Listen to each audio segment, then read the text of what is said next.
Okay, now we're ready to glue these together. What I put these together with is I mix a waterproof glue with a little bit of sawdust. I mix it to the point it's the consistency of a clay, so that when I pack it in to these cracks, because there's a fair amount of difference between one of these bones and the other.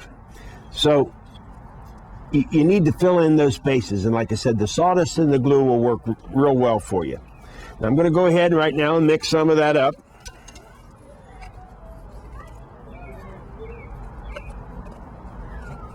It's just done by putting a little bit of sawdust in a container, and then I squirt some glue right on top of it.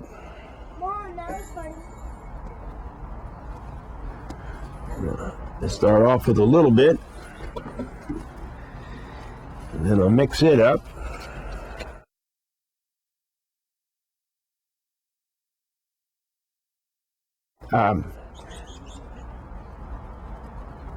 Not that you need a waterproof glue, but it's just that extra little bit of precaution. You start off with a little bit, mixing it in with your sawdust, and just keep adding. And like I said, you want a consistency similar to clay. You do not want it runny, because you want it to be able to hold those bones in place. Now I've got the mixture to the right consistency, and like I said, you can see that it'll stay on the end of my knife. It doesn't run, and yet it's quite pliable. Now I'll put the first bone in and get it in the right position. I'll get a little bit of this mixture on the end of my knife, and I'll start pushing it into the cracks. I want to make sure that it goes down into the bone, and it'll hold it in place, and actually it'll be quite strong. Okay, we keep building this up. You want to keep your work from getting too messy now, so keep it down toward the end of the bone. And at this point, I'll start to work the sawdust and the glue mixture,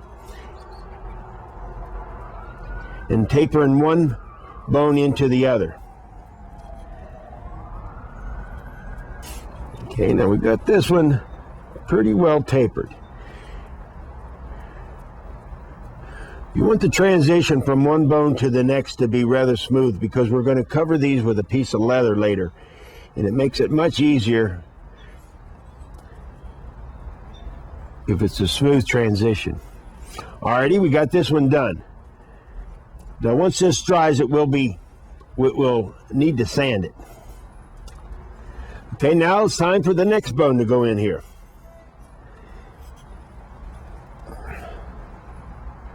And I get that into the right position,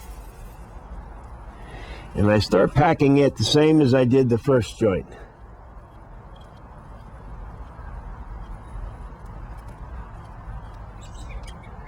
Remember, you want to force it down into those cracks.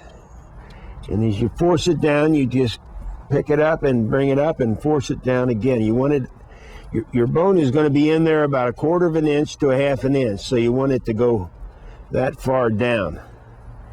That'll give you a nice good hold. And then on this, we do the same thing again. We work it until the transition from one bone to the next is smooth.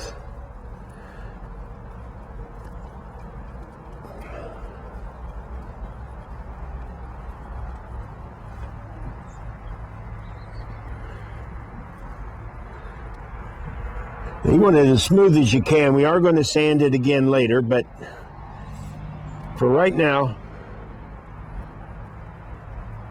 you just get it as smooth as, like I said, you can. All right. Now there we are with the finished bone glued. Now you will need to let this set overnight, let it dry real good, so that you can work on it a little bit more and sand it. As it's drying, you may want to look at it, and if there's something that needs smoothing out, smooth it out a little bit. But for right now, this is done.